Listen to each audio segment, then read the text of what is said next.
I stood in front of the weathered wooden fence of the old farmhouse in Virginia, the place my family still called the Happy House. The paint was peeling, the porch sagging, but to me, it used to be everything. A sanctuary of childhood summers, where the smell of wildflowers and the creak of the swing felt like home. Now, it was just a hollow shell of memories that didn't belong to me anymore. I leaned against my beat-up sedan, catching my reflection in the dusty window. My brown curls were tangled from the wind, my eyes heavy from the 5-hour drive. At 35, I didn't expect to feel this tired, this out of place. I'd come here hoping for a warm hug, maybe a smile from my parents, anything to make me feel like I still belonged. But deep down, a knot in my stomach told me I was chasing a dream that had long faded.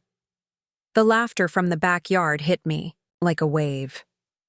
My sister Lily's voice, sharp and bright, cut through the air. She was probably holding court, her blonde hair glinting in the sun, charming everyone with her stories. I gripped the car keys tighter, my palms sweaty. Why did I keep coming back? Why was I always the one to sacrifice, to show up, to hope, while they took and took without a second thought? I took a deep breath, the scent of pine and regret filling my lungs. One question burned in my chest, raw and unyielding. Why was I always the one left standing outside, looking in? This time, I wasn't sure I'd walk away quietly. I'm Nora Sullivan, 35 years old, with a mop of curly brown hair that never quite behaves and a wardrobe of faded jeans and thrift store sweaters. I used to be a rising star in interior design, working for a big firm in Richmond, turning empty spaces into something warm and alive. But when the company went under 2 years ago, so did my savings, my confidence, and any sense of stability. Now I'm a freelancer, scraping by in a tiny apartment with a leaky faucet and a view of a brick wall. I'm stubborn, though, always have been. Maybe that's why I kept showing up for my family, even when they made it clear I was the odd one out. My sister Lily is 28, 7 years younger and a world apart. She's all golden hair and bright smiles, the kind of person who walks into a room and owns it. Lily's a freelance marketer, or so she says, but her career is a string of half-finished projects and big promises. She's charming, I'll give her that. And our parents eat it up. To them, Lily's the golden child, the one who can do no wrong, even when she's crashing and burning. Me? I'm the reliable one, the one who's supposed to figure it out, while they shower Lily with praise. Our parents, the Sullivans, are a retired school teacher and a bank clerk, living comfortably enough in their small Virginia town. Mom's got a sharp tongue and a knack for making you feel small with a single glance. Dad's quieter, but his silence stings just as much. They've always seen Lily as their pride and joy, while I'm the one they call when they need a problem fixed. Never when they want to celebrate. That day at the farmhouse, I stepped through the gate, my sneakers crunching on the gravel. The backyard was alive with relatives and neighbors, their voices buzzing over plates of barbecue. Lily stood in the center, laughing, a glass of lemonade in her hand. "Nora, you actually made it," she called, her voice dripping with mock surprise. "I thought you'd be too busy. What, rearranging someone's couch cushions?" A few people chuckled, their eyes flicking to my worn jacket. I forced a smile, my cheeks burning. Mom was holding court by the picnic table, her face glowing as she talked about Lily's latest promotion. Apparently, Lily had landed some big marketing gig. Never mind that she'd never held a steady job. Dad stood beside her, nodding proudly, not even glancing my way. "Look at our Lily," Mom said, loud enough for everyone to hear. "She's going places." I swallowed hard, my throat tight. 5 hours on the road, and they hadn't even said hello. I stood there, clutching my keys, invisible in the middle of their perfect family picture. Lily caught my eye and smirked, like she knew exactly how much it hurt. I wanted to say something to make them see me, but the words wouldn't come. All I could think was, how did I end up so far from the family I used to love? The laughter from the backyard faded as I slipped into the farmhouse, my sneakers squeaking on the worn wooden floor. The air smelled of old wood and Mom's lavender candles, but it didn't feel like home anymore. I just wanted to find Mom and Dad. Maybe sit them down and talk, really talk, for the first time in years. But before I could take another step, Lily's voice cut through the hum of the party. "Oh, Nora, there you are." She sauntered over, her sundress swishing, a smug grin on her face. "Mom and Dad were just saying I should move into that little apartment you're renting. You know, the one in Richmond? It's way too big for you, and I need the space for my new job." Her words hit me like a slap, casual but sharp. I blinked, my mind racing. "What are you talking about? That's my place. I pay for it." Lily shrugged, twirling a strand of blonde hair. "Yeah, but Mom and Dad put down the deposit, right? They think I'd make better use of it. I mean, you're fine anywhere, Nora. You're so independent." Her tone was syrupy, but her eyes glinted with something cruel. I turned to Mom, who was wiping her hands on a dish towel, her face unreadable. "Mom, is this true? You're giving Lily my apartment?" Mom sighed, like I was making a fuss over nothing. "Nora, don't be dramatic. Lily needs a stable place to focus on her career. You've always been strong. You'll figure something out." My heart sank, heavy and cold. "But you used my savings for that deposit," I said, my voice shaking. $50,000, Mom. 8 years of scraping by, skipping vacations, working overtime. You promised to pay me back." Dad stepped forward, his jaw tight. "Nora, enough. This is about family. Lily's got a big opportunity. Can't you just be happy for her?" I stood there, stunned, the room spinning. That money was my dream, a little house of my own, a place where I could finally feel safe. And they'd handed it to Lily like it was nothing. I turned and walked out, the screen door slamming behind me. The summer air hit my face, but it couldn't drown out the ache in my chest. I drove back to my apartment in a daze, the headlights blurring through tears I refused to let fall. My place was small, the walls thin, the fridge humming too loud, but it was mine. Or so I thought. When I got home, my phone buzzed with a text from Mom. "Nora, we've talked to Lily. She'll move in next week. Please pack up by Friday. It's for her future. You understand?" I stared at the screen, my hands trembling. For Lily's future? What about mine? I wanted to call them, to scream that they were unfair, that I wasn't some doormat they could walk over. But I knew it wouldn't change anything. To them, I was the failure, the one who never measured up, while Lily was the star, even when she stumbled. The next morning, my phone rang. It was Caleb, Lily's old friend from college. I hadn't spoken to him in years. "Nora," he said, his voice low, urgent. "Can we meet? There's something you need to know." I hesitated, but something in his tone made me agree. An hour later, I sat across from him in a dimly lit coffee shop, his face pale, his hands wrapped tightly around a mug. "Nora, it's about Lily," he started, glancing around like he was afraid someone might hear. "That fancy new apartment? It's not just your savings. She took out a loan in your name, $20,000, forged your signature." My stomach dropped. The air sucked out of the room. "What?" I whispered, barely able to form the words. Caleb nodded grimly. "She's been spending it like it's hers. And your parents, they know. They helped her cover it up." I felt like I'd been punched, the betrayal slicing through me. 50,000 from my savings, now another 20,000 in debt I didn't even sign for. That money could have been my fresh start, my little house, my dream. And they'd stolen it, all of them.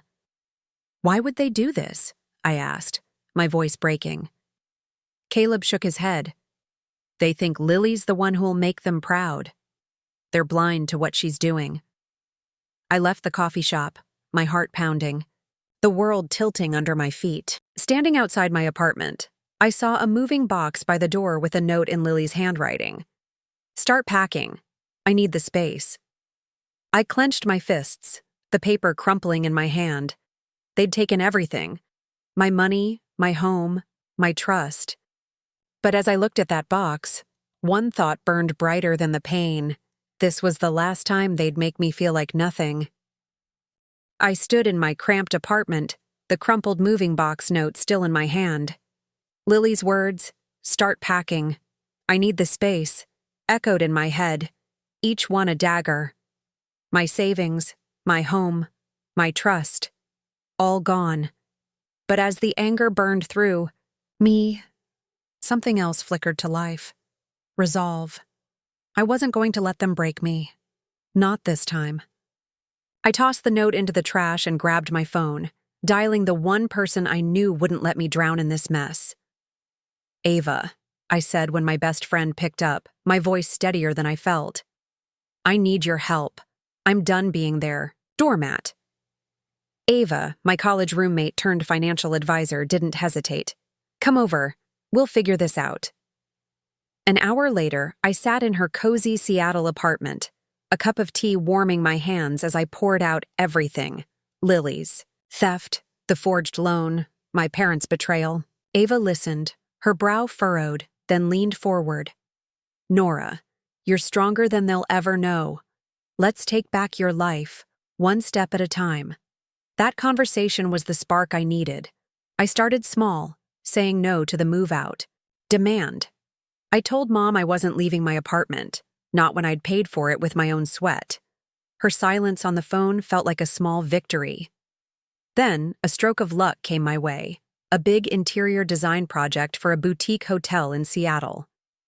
It was the kind of job I'd dreamed of, turning a blank slate into something breathtaking. I threw myself into it, sketching late into the night, my hands steady with purpose. The client loved my work, and soon I was offered a full-time role as lead designer. Seattle became my new home, a city of misty mornings and endless possibilities, far from the suffocating weight of my family. But the farmhouse, that old symbol of family pride, still haunted me. I couldn't shake the image of Lily throwing parties there, laughing with my parents, acting like they hadn't stolen my dreams. One evening, over coffee with Ava, she dropped a bombshell. Nora, I was looking into some property records for a client, and your family's farmhouse is up for sale. They're drowning in debt. Lily's been spending like there's no tomorrow, and they can't keep up with the bank. I froze, my coffee cup halfway to my lips. The farmhouse, where I'd carved my initials into the porch rail, where I'd once believed we were a family, was slipping away. But instead of sadness, I felt a surge of clarity. Ava, I said, my voice low, I want to buy it, but they can't know it's me. Ava raised an eyebrow but didn't question me. She knew what they'd done. With her help, I set up a small real estate company, just a name on paper, and made an offer through it. The bank, desperate to unload the property, accepted. By the end of the month, I held the deed to the farmhouse, my name hidden behind a corporate veil. Lily and my parents didn't suspect a thing. They kept hosting their parties, inviting cousins and neighbors to bask in their so-called success. I saw the photos on Lily's social media, her posing on the porch, wine glass in hand, captioning it, "Living the Dream." My dream, paid for with my money, my sacrifices. Each post was a reminder of their betrayal, but it also fueled me. I wasn't just taking back the house, I was taking back my power. In Seattle, my career soared. The hotel project led to more clients, and soon I was designing for restaurants, galleries, even a tech startup's sleek new office. My name started appearing in design magazines, my face smiling in photos I never thought I'd take. I rented a loft with a view of Puget Sound, the water glinting under the gray sky. It wasn't the little house I'd dreamed of, but it was mine, earned through my own grit. Still, late at night, when the city was quiet, I'd think about the farmhouse. I didn't want to live there, too many ghosts. But I wanted them to. No, it wasn't theirs anymore. I wanted them to feel the weight of what they'd done. Ava warned me to be careful, to not let anger consume me. But I wasn't angry anymore. I was focused. I let Lily and my parents keep their illusions, let them plan their next big party, all while I held the keys to their precious happy house. They thought they'd won, but I was just getting started. I hadn't been back to the farmhouse in months, but the invitation, or lack thereof, burned in my mind. Lily had posted about a big family party on social media, all smiles and hashtags about cherishing our roots. My name wasn't on the guest list, not even a courtesy text. It was the final straw, the last twist of the knife. I decided it was time. I slipped into a tailored black dress, the kind I'd never worn in Virginia, and drove the 5 hours back to the place that used to be home. My heart pounded, but my hands were steady on the wheel. This wasn't about revenge. It was about truth. The farmhouse glowed under strings of fairy lights, the backyard packed with relatives, neighbors, and Lily's usual crowd of admirers. I parked a little down the road, watching from the shadows as Lily held court, her laughter sharp and bright. She stood on the porch, a glass of wine in hand, her blonde hair catching the light. "Everyone, raise a glass!" she called. "I'm officially the new marketing director for a major agency. Here's to family, to this house, to me." The crowd cheered, my parents beaming beside her. Mom's eyes sparkled with pride. Dad clapped like Lily had just won an Oscar. Not one of them looked for me. I stepped out of the car, my heels clicking on the gravel as I walked toward the house. The chatter quieted as people noticed me, their eyes widening at the woman who didn't belong. Lily's smile faltered when she saw me, but she recovered quickly, tossing her hair. "Nora! Wow, didn't expect you to crash the party. What's with the outfit? Trying to impress someone?" A few people snickered, but I didn't flinch. I climbed the porch steps, my gaze locked on hers. "I'm not here to crash anything. Lily, I'm here to set things straight." Mom frowned, stepping forward. "Nora, this is Lily's night. Don't make a scene." I smiled, calm and cold. "Oh, I won't. I just have something to share." I reached into my purse and pulled out a folder, holding it up so everyone could see. "This is the deed to this farmhouse. Transferred 3 months ago. The new owner? Me." A gasp rippled through the crowd. Lily's glass slipped from her hand, shattering on the porch. "What?" she stammered, her face pale. "You're lying." I opened the folder, letting the paperwork speak for itself. "I bought this house when you and Mom and Dad couldn't pay the bank. When Lily's spending put you under. It's mine now. Every beam, every nail, every memory." I turned to my parents, their faces frozen in shock. "You took $50,000 from my savings, money I scraped together for 8 years. You let Lily forge my name for a $20,000 loan. You pushed me out of my own apartment, my own life, and called it family."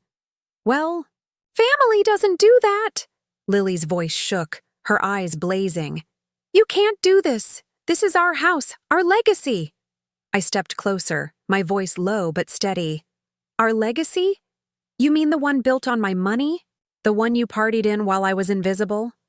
You took everything, Lily. My savings, my home, my trust. And you." I turned to Mom, my throat tight. "You told me to be strong, to sacrifice, while you gave her everything. You didn't even blink." Mom's eyes filled with tears, her hands trembling. "Nora, we didn't mean—" Dad just stood there, his jaw clenched, saying nothing. I shook my head, the weight of years pressing down on me. "You did mean it. Every time you chose her over me, you meant it." I pulled another set of papers from my purse and set them on the picnic table. These are reservations for a 5-star hotel in town. I've booked suites for your precious party. You can celebrate there. But this house? It's closed to you now. Lily lunged forward, her voice shrill. You're a monster, Nora. You think you can just take everything and humiliate me? I met her gaze unflinching. Humiliate you? I'm taking back what you stole. And I'm not done yet. I turned to the crowd, my voice clear. This party's over. Please leave. People shuffled away, whispering, their eyes darting between me and my family. Lily stood frozen, her fists clenched. Mom reached for me, but I stepped back. I've paid enough, I said, my voice breaking. It's your turn now. I walked to my car, the night air cool against my skin. The farmhouse loomed behind me, no longer a prison but a symbol of what I'd reclaimed. I didn't look back. Not this time. I left the farmhouse behind that night, the hum of the highway carrying me back to Seattle. The city welcomed me with its misty air and twinkling lights, a world away from the suffocating weight of Virginia. I didn't need the farmhouse anymore. Not to live in. Not to prove anything. I had it rented out within a month, the steady income a quiet reminder that I'd taken back what was mine. My new life was here, in a loft overlooking Puget Sound, where the water shimmered under the gray sky and the future felt like it belonged to me. In Seattle, my career blossomed. The hotel project turned heads, and soon I was named creative director at a top interior design firm. My designs were featured in glossy magazines, my name spoken with respect in rooms I'd once only dreamed of entering. At 35, I was building something real, something no one could take away. But late at night, when the city was still, I'd sit on my balcony, a glass of wine in hand, and wonder if I'd ever feel whole again. The betrayal still lingered, a scar that ached when I thought of Lily, Mom, Dad. 3 months after the confrontation, my phone rang. It was Mom. I stared at the screen, my thumb hovering over decline. She hadn't reached out since that night, and neither had Lily. But something made me answer. Nora? Mom's voice trembled, thin and fragile. Can I see you? Please? I sighed, the weight of years pressing down. Fine. Meet me at the cafe on Pike Street tomorrow, 3 o'clock. The next day, I sat in a corner booth, a latte steaming in front of me. Mom walked in, looking smaller than I remembered, her gray hair pulled back, her hands clutching a worn purse.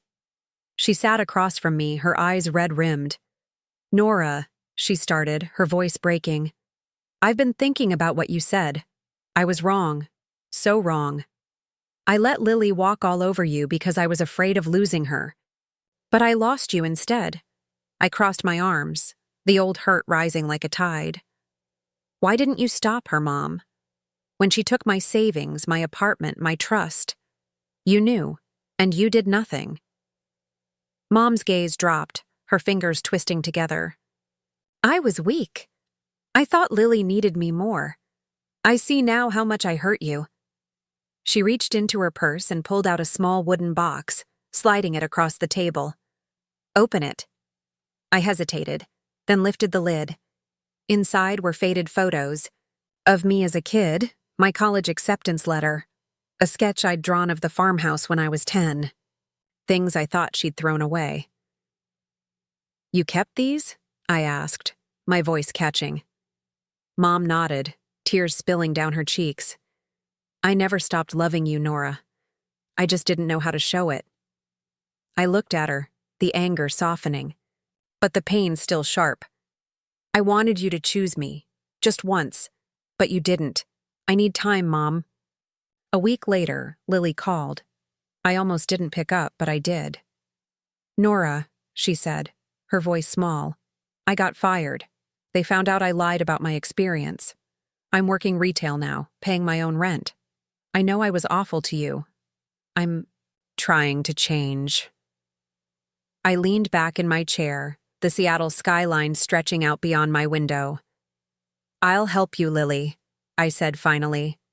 "One chance, get a job, stand on your own feet, and don't betray me again. If you do, we're done." She sobbed, promising she'd try. Months passed. I stood on my balcony one evening, the sea breeze cool against my skin. Lily sent me a photo of her new apartment. Small, but hers, paid for with her own money. Mom visited Seattle, and we walked along the waterfront, talking about the past, the future, the things we'd lost. I didn't forgive them fully, not yet, but I left the door open, just a crack. They had to earn their way back. I'd thought taking the farmhouse would fill the emptiness, that making them pay would heal me. But it didn't. What healed me was finding my own worth, building a life that was mine alone. Family isn't just blood. It's the people who see you, who change for you even if it's late. My value wasn't in their approval, but in the woman I'd become, strong, independent, whole. As I looked out at the water, I realized forgiveness wasn't about forgetting. It was about choosing to live lighter, to let go of the anger that weighed me down. I texted Mom, "Come back to Seattle sometime. I'll show you my world." I set the phone down, the horizon endless before me. I wasn't the girl they'd left behind. I was Nora, and I was enough.